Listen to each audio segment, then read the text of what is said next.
Welcome to Reconsider. I'm Bill Hartman. This is the podcast to challenge you to ask better questions, to look beyond traditional models of thinking and arrive at better health and fitness solutions.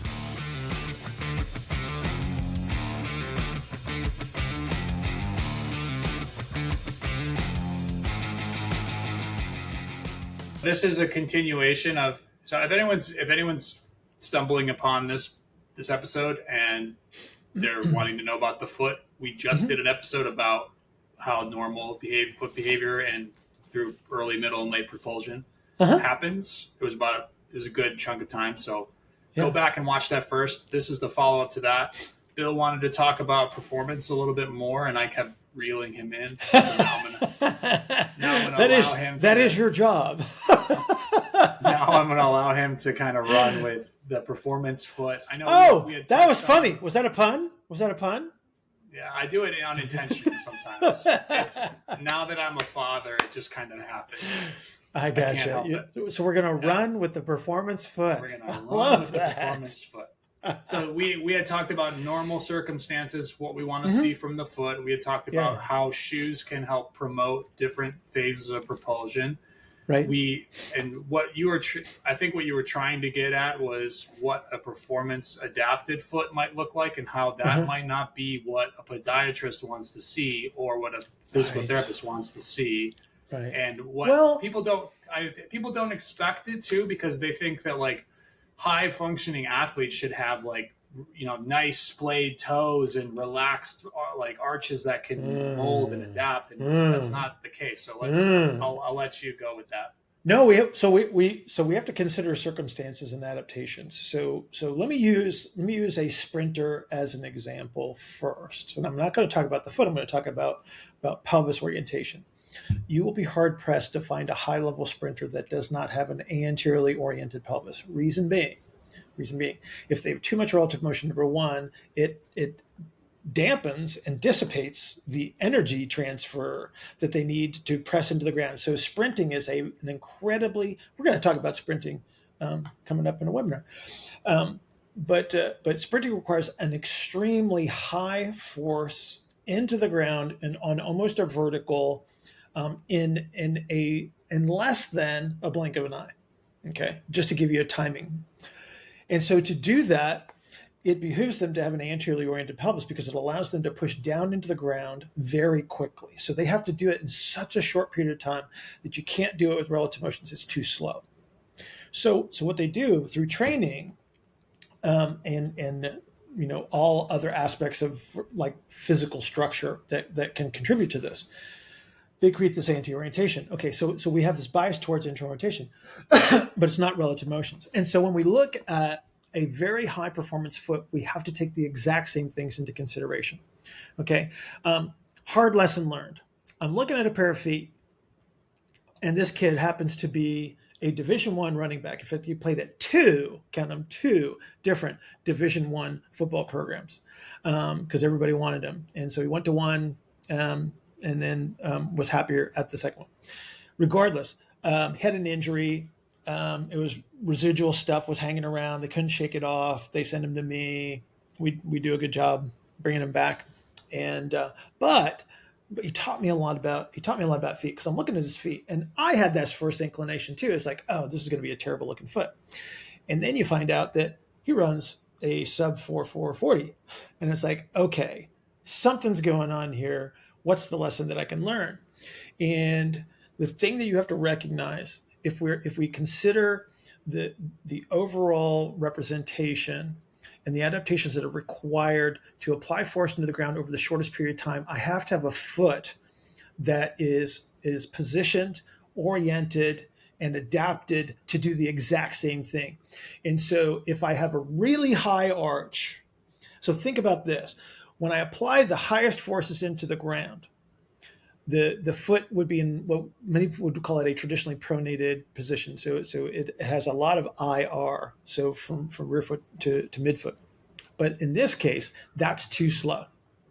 It would actually slow them down, right? They need instantaneous high levels of force production into the ground, which means I have the foot that is already very close to that position. So when we talk about max P, max propulsion, where we have this initial release of energy. I have to land in a foot that is like right there, just in front of that point, because I still have to absorb energy and release energy. But I have to do it in less than the blink of an eye, which means that the foot has to be oriented and shaped appropriately for that circumstance. And so we don't want these what would be considered pretty feet, right? We don't want this perfect arch or anything like that. We're going to see a lot of feet that have this IR compensatory strategy adaptation in the foot. Because again, they have to store and release energy in connective tissues. And we're not just talking about things like plantar fascia and Achilles tendon. We're talking about the bony representations too. So bones are very stiff. And so for every measure of deformation in those bones, they're going to release a lot of energy too. And so again, this just becomes a representation that has to be managed just like everything else. So if we're looking at athletes that are anteriorly oriented, but we know, like, again, sprinter, jumpers, court athletes, a lot of your field athletes, lots of changes of direction. They have to cover, they might run 20 meters, right? And they'll approach top speed, but a lot of times, like, they're just changing direction at these really, really high rates. Or like a sprinter, they're going to put these really high forces into the ground very quickly. We're going to have an adapted foot to do that. And so one of the big mistakes, I think, is trying to fit that foot into some ideal representation that we would consider with an early, middle, and a late representation. They will still go through those phases, by the way, and actually a pretty good looking representation. But because it happens so quickly, you're going to see, especially like when they're really applying the forces into the ground, where you see that transition where they're really close to dead center middle, about ready to go to max P, you're going to see the typical representation of what their foot might look like when they're walking around. And it's very counterintuitive, right? But it still has to be managed, because left to their own devices, they will keep smashing that foot into the ground, and then you will get other compensations that will be superimposed on that compensation that might lead to something else. And we talked about this when we were talking about the foot before, about putting people in different types of shoes, how it doesn't really influence the foot behavior nearly as much as what's happening more proximally, where we're seeing the differences in muscle orientation, differences in positions as they go through these phases of propulsion. Right. So let's talk a bit about, so could we term it something like the performance foot is one that is adapted to be closer to max P? In a lot of cases, yes, but I would hesitate. Right. But we have to say that with a bit of a bit of, we don't. Yes, because the minute you say that, then everybody's gonna say, "Well, so and so doesn't have that foot, Bill and said the performance, and he's great at." No, it's like we always have a multifactorial representation, but the again, the more things that we understand, the more things that we can recognize, the more we can say, "Oh, this might be why somebody has more of an arch in their foot, yet they are still a high performer." But I would hazard to guess that the closer you get to the pinnacle of every type of sports, like all of your high jumpers are going to have similarities to some degree, like high jumpers, pole vaulters, swimmers, sprinters, right? I mean, there is prototypical structures that tend to be the representation. There's a lot of similarities, certainly some individual differences. You talk about, like, Usain Bolt was an outlier in structure because of his height, but I would say that he worked that to a tremendous advantage when you talk about, like, how he executes 100 meters compared to everybody else, because he's got the he doesn't foot do you're it the same talking way. about. He has the feet you're talking about too. Like, he has a very good example of this IR close to max P foot, and people look at his feet and they go, well, I wouldn't think that someone that's that athletic would have such a flat foot. Right. It's like, well, right. that actually is to his benefit. In this circumstance, yes. But if he was to play, I think I understand that he was a pretty good soccer player as well. I think he tried to play cricket. I think he was trying to be a high performer in cricket because his brother is, and he never could cut it, which makes sense. He's good at straight line stuff. Yeah. Yeah. So, I mean, again, so advantages, disadvantages, and things like that. But again, I would just caution people, like, don't be absolutist about it, but also recognize the fact that what you're looking at might be ideal for that context. And so again, it's just broadening your understanding of what the possibilities are, what the influences may be, and then looking at it from like a contextual circumstance.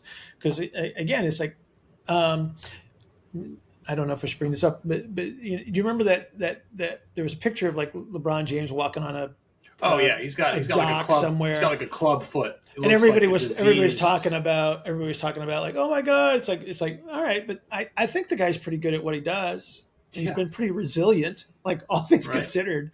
He's pretty resilient, and he's got some stuff, right, that you wouldn't consider necessarily ideal, but from his perspective, he might be taking advantage of some of these things, right?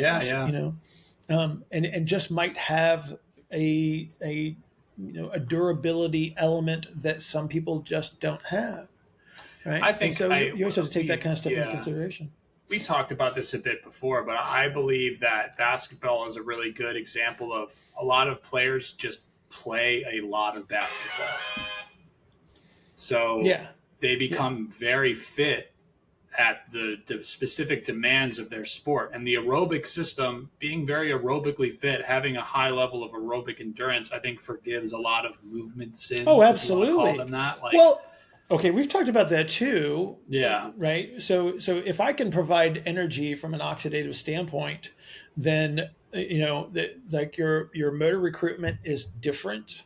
And that's going to influence your ability to access movements and positions that might give you a protective element from a health standpoint. So it's like we have to take all of those things into consideration, and especially when you have an athlete that we would consider the mixed type of a sport where, like, yes, there's a high aerobic component, but then there's also a lot of short-term energy system. There's a lot of explosive movements. So there's a lot of repeat sprint type things, right?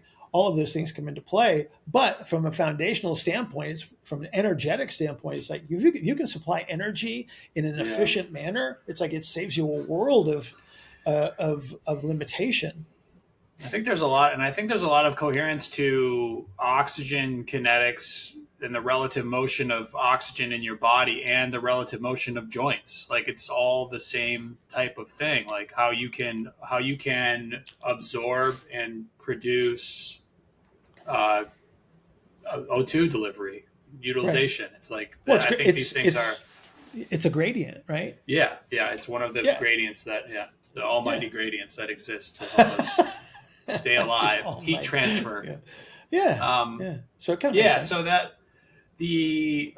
So try to get back on track with the foot stuff here. So we're talking about adapted feet that don't seem to make intuitive sense when we look at them. When we're expecting this foot that moves well from early to mid to late, and I get this type of supination to pronation wave, nice back and forth motion, and I don't see that. Yeah. What I've done is the athlete has adapted in some way. They've created bony bends. They've created structural adaptations that allow them to be closer to the thing that gives them the ability to be great at that sport. Right. So like in the sprinting example, anterior orientation, getting stuck into this I-yard representation of a foot allows you to be closer to max P so that you can hit that point under the center of mass to keep you propelling forward with a high vertical hip displacement, all of these things that make you a good sprinter. Yeah. But there could be secondary consequences to that, just from a health and movement perspective. Your back might hurt all the time because there is no distributed load through the system. There's going to be a lot of focal tension at certain points in your body, but that's the cost that you have to pay. Right. Well, that's why we differentiate between health and performance. Sure. As far as the continuum is concerned. Yeah, right? plug the network. Hey, if you watch some of these episodes and you don't know that, like, Bill and I created this thing called the UHP network, and we don't really advertise very well. It's in the comments and whatever, but UHP.network, Yeah. community of 1,600 plus, I believe, Yeah. practitioners, coaches, clinicians, fitness enthusiasts, people trying to learn Bill's model. This is the place to get that information. This is the place to see. Bill just posted a great article in the free section. This is one of our free content weeks about going into and out of the cut. It's a very cool perspective that is sort of the basis for a lot of the movement stuff in the model. So go check that out, UHP.network. End of my promotional point. That was pretty good. Like, you should have written that down. Yeah, I mean, it's recorded and on a transcript, so I'll probably pull that There if I you want go. to. But anyways, there could be other, and what you had mentioned, like there isn't one performance foot. I'm trying, and as you were saying that, I was trying to envision some other adaptations that you might see, and I was thinking in the track and field world, like I might see a higher arch on like a thrower, someone that needs to do a bunch of flat turns and throw something with some stiffness. Maybe like if the orientation and just jamming someone away from midline to get this big flat turn going. So we talk about that though. So this is kind of cool to think about, right? So if you're a spinner, so discus, or if you're a spinner with shot put or hammer, yeah, and I have thrown a hammer, and you think about, we talk about refrigerator turns all the time because typically we're trying to avoid those in recapturing relative motions. But when we're talking about performance, we're talking about reducing the relative motion under that circumstance. So seeing an asymmetry in feet should, like not be a primary concern in certain circumstances. So again, if I'm a spinner, so I'm disc, shot, hammer, it's like I'm spinning on one foot. And so the shape of that foot, so the amount of IR that you should see represented distally, so we're talking like towards the first metatarsal head, we would expect to see a much larger representation of IR in that position, which means proximally we're going to see a lot more ER. So we're not going to see a rear foot that's going to drop towards IR. We're not going to see the midfoot dropping towards IR. We're going to drop the IR more distally, and you'll see that represented. Like I said, you'll see like an IR to ER differential in the first metatarsal. So don't be surprised by that. So and then if you don't see it on the other side, don't be surprised by that. Right. And also maybe don't, if they're a high performer, maybe don't try to fix it unless it's causing them to not live their life comfortably. Well, the word that I will continue to use is manage it. Like recognize it, manage it, and then collect data so that you understand when a change is taking place. And then you get to decide, okay, is this going to be like a more favorable adaptation? Is this a logical adaptation that but you have to monitor these things because, again, it's like all they have to do is cross over too far in one direction. And now you got a situation that maybe you can't recover because the adaptation is going to be a constraint change that you might need to hold on to for health. Yeah. And what you had mentioned having you had talked about the differential from rear foot to forefoot. What that would look like is sort of a banana shaped foot with a bunion. Is that? That would be an extreme. That would be an extreme representation. The most extreme representation. Well, that would be the biggest IR. Like if you saw that, then that would be the biggest differential, right? It's and then left to its devices, it will continue because again, like a true bunion is going to be a constraint change. Right, and that the bunion is an attempt to put IR down 1,000%. distally when the proximal foot is very ER'd. Yes, sir. Okay. Yes. So sir. that's our little bit of, instead of doing a whole episode on bunions, we just hit it. Well, so right you might like if we take the thrower's example, what you might see is the representation or the early formation of a bunion on one foot, and then you actually might see a forefoot on the other side that is actually ER'd because again, that's like especially with hammer. With hammer throws and you when you watch the foot contacts as they're spinning, it does look like they're in opposition of the two positions. So don't be surprised. You might get like a think about this: you get like a tailor's bunion on one foot, and then you get the one in the great toe on the other foot, right? I mean that's not unusual in that circumstance. Okay. Yeah, so that would be an example of like a performance foot that it's not approaching, the foot shape is not approaching max P necessarily, but the bend in the foot provides them the ability to do their sport, perform their sport better. Technically speaking, take the typical adaptations that would run through the foot and now cover them in that space. Yeah, just move it up. It just because you're going to go through an early, middle, a max P, and a late. Like it is inevitable. The question mark is how are you doing that, and which tissues are going to supply the representation? Because I can use an ER compensatory strategy. I can yield in a bone, and I have an early representation. It's like sure. That's the rules. When we talk about, we describe it with relative motions, but the rules are, it's like, okay, I need an ER representation with yielding connective tissue behavior, and that's my early. It doesn't have to be pretty. It just has to fulfill the requirements of the ability to absorb force in a specific representation, and that's what that would be. Yeah, that's the T-shirt. Is your max P where it's supposed to be? That's the question you gotta ask.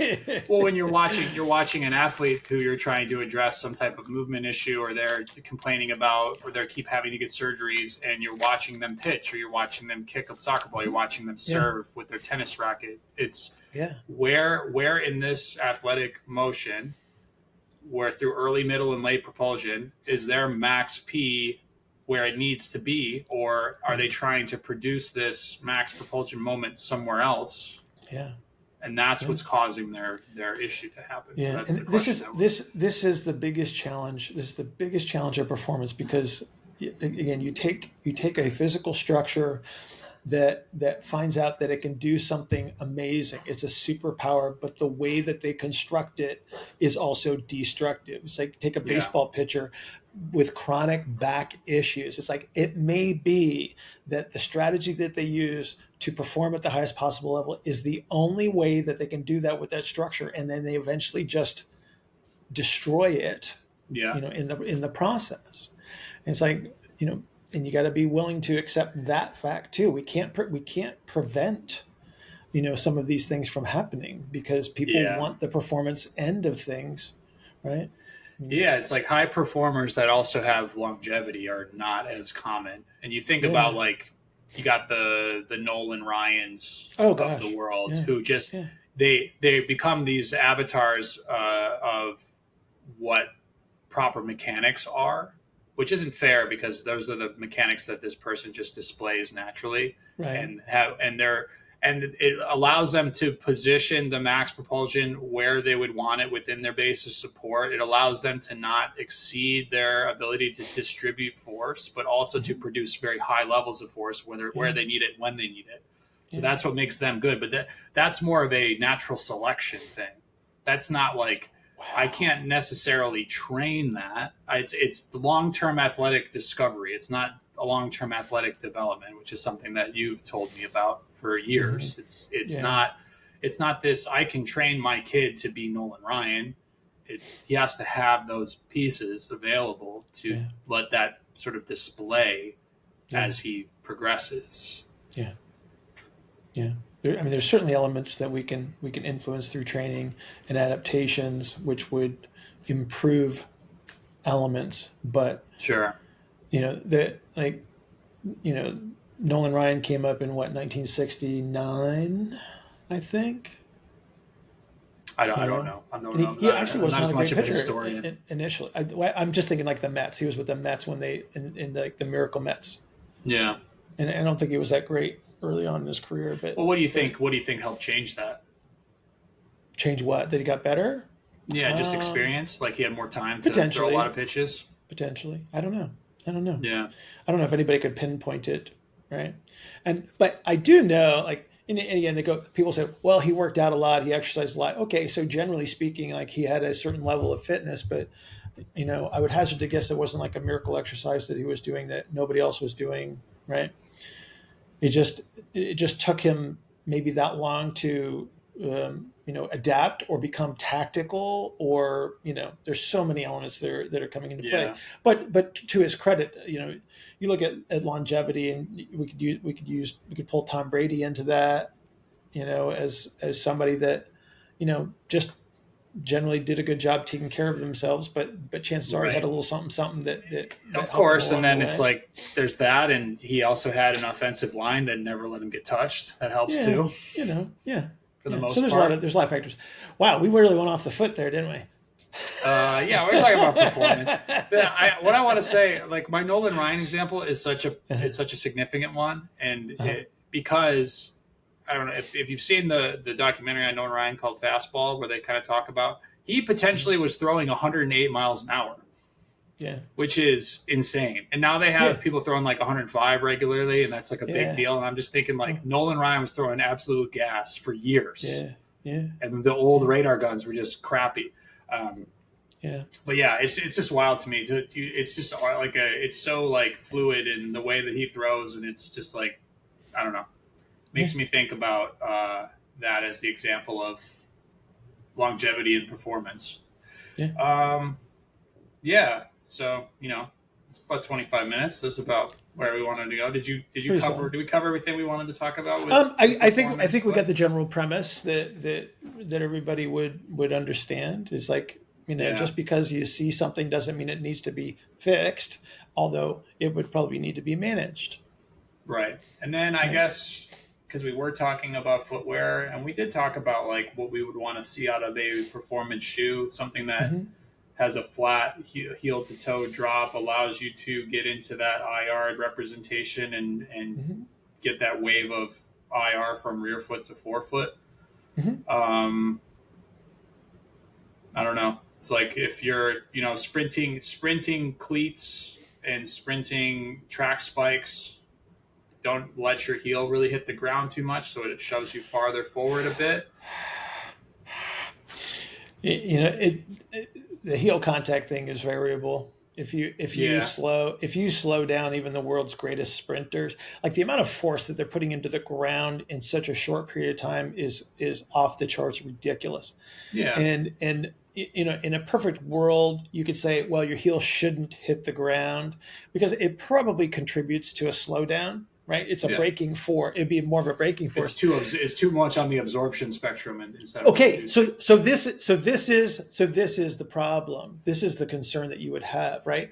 Is that if I keep the heel off the ground, I maintain the connective tissue bias towards stiffness, which means that if I can deform the stiffer tissue, there's a greater release of energy, which allows me to obviously run faster because my step length would increase because I'll stay in the air longer. That's the goal, right? Yeah. And that's why they say you should not, but like when we talk about reality and being human and doing this stuff as hard and as fast as you possibly can, it's like, it would be rare that you would see, like 100, like, okay, so Bolt took 41 steps in the 100 meters, and most people take like 44 to 45 steps. All right. It's like, it was about a four-step difference when he set the world record. And so, in 40 some steps at maximum effort, right, give or take a few steps for acceleration and such, it's like, I would be hard pressed that you could do it perfectly. Yeah. So they're going to tap their heels, but you would not want to do that necessarily intentionally. It's just going to be a byproduct of the behavior. What I'm saying is that the shoe puts you in a position where that early, middle, late can happen much farther towards the forefoot, much more distally, and allow you to maintain that stiffness and that high vertical hip displacement that seems to be relevant to the success of sprinting, because it allows you to stay in that velocity.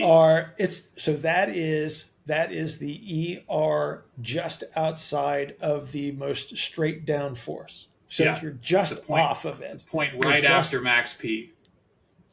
Correct, because the heel would be off the ground under that circumstance, and then you would have the bias towards the stiffer connective tissues, and that's what we want to run fast, right? Yep. But this is also the reason why you can't sprint very long because it is so energy inefficient from an energy production standpoint. It's like you just can't keep it up. It's just too hard. Right. And because the amount of effort, the amount of Right. muscular effort. So muscles tune connective tissues. Like that's what influences the stiffness. Now, there's a certain amount of rate dependent stuff that connective tissues behave all by themselves, but muscles are working really hard to keep the connective tissue behavior at a very high level of stiffness almost entirely throughout. Right? There's going to be a release obviously during flight phase, but when you're on the ground, you want to be as stiff as you can possibly be. Yeah, it's a very coordinated effort between stiffening and relaxation. Yes. The stiffening has to happen in an instant. It has to happen under your base of support very orthogonally. Otherwise, you get this sort of leak of energy every Well, it's a time. braking. And then, if it's too far in front, it's a braking force. That's the big concern. It is in front of you. It's like your initial contact, your initial foot contact is in front of the center of gravity, but there's not a lot of downforce that's occurring until you're over top of the directly. Yeah, I shouldn't say, because a lot of times I believe that coaching tries to promote this striking directly under you, and that will not work. It has to cycle through.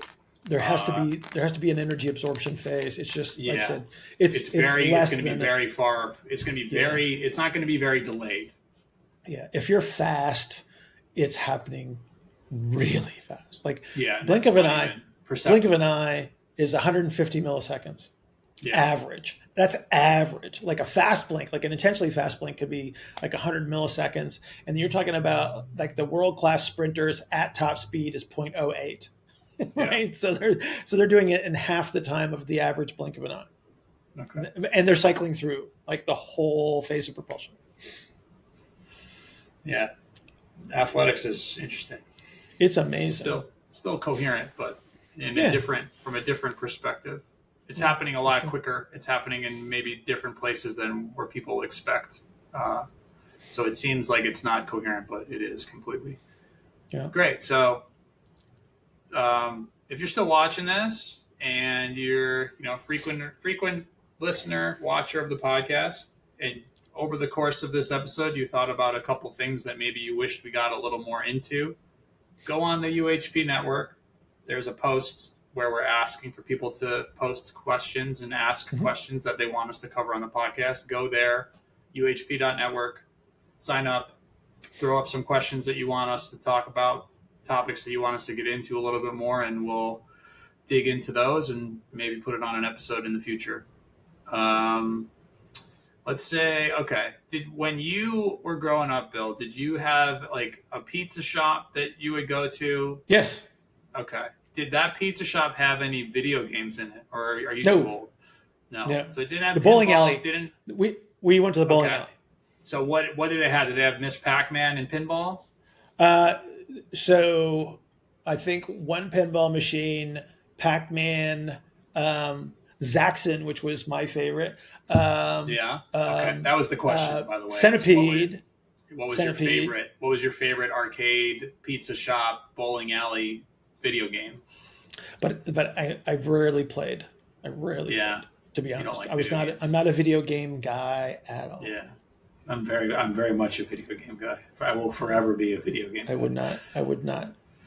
Yeah, I think I used to, every year I would go to like a putt-putt golf and games type of place, and that you could get unlimited tokens for like 3 hours. So that would be like my birthday party every year. It was just playing arcade games for 3 hours straight and eating pizza.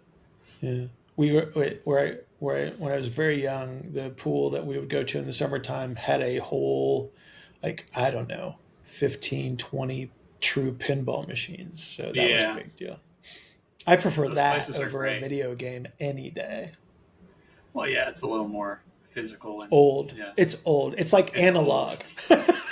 It makes you feel comfortable. It didn't even have digital scoring. It had flip numbers on. It's like it's like it was that's to me seems like it takes a lot more mechanical brain power to create than it does. That's digital. After you did your workout at the gymnasium and you got a steam and you used one of those belt vibrating devices to work your hips. Absolutely. Yeah, mine. Some of mine were like Chuck E. We used to go to Chuck E. Cheese when I was really little, and they had like they had this one like light gun game where these little ninjas would pop up and you'd shoot them. That was one. I can't even remember the name of it. That'd be And fun. then there was a Michael Jackson Moonwalker game. It's like, yeah, in the 90s came out where it was just, yeah, it's just an awesome game that I remember playing a lot when I was little. Okay. All right. See you later, everybody.